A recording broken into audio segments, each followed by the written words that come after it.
Niko katika soko la mifugo katika eneo hili la Mandera. Mtazamaji, hali si hali katika sehemu hii. Wenyeji waliofika hapa wengi ni wafanyabiashara na wanasema kwamba baadhi ya mifugo kama mtafiga wangu katika sehemu hii.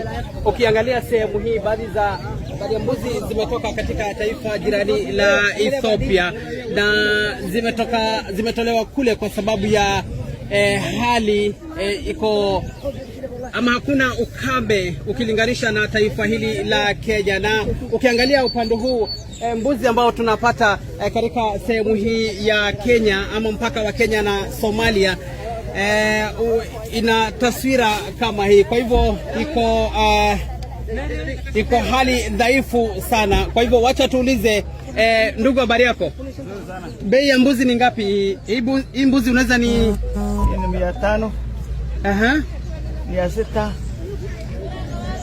700.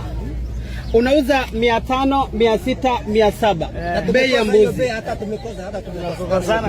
Umesema? Tumekosa hata 500, 400, 600 tumekosekana. Naona mbuzi iko. Hakuna mtu ananunua. Hakuna mbuzi. Hakuna. Ndio hali halisi ya soko ya mifugo katika sehemu hii ya Mandera.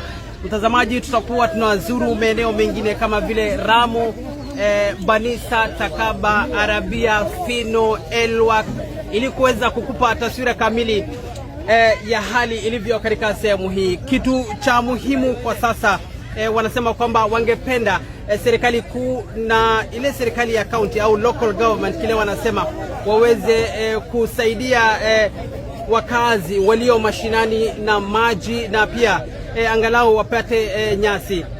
Kwa hivyo ni hali ambayo inashuhudiwa kwa sasa. Ni vigumu sana saa zingine kupata nyasi katika sehemu hii, lakini maeneo mengine utapata kwamba nyasi zinauzwa. Kwa hivyo kama serikali inaweza fanya mbinu ya kusafirisha nyasi ili kuweza kufikia waathiriwa wa ukame katika maeneo haya. Tutakuwa tunafika maeneo niliyotaja hapo awali ili kuweza kukupa taswira kamili ya ukame katika sehemu hii ya kaskazini mashariki.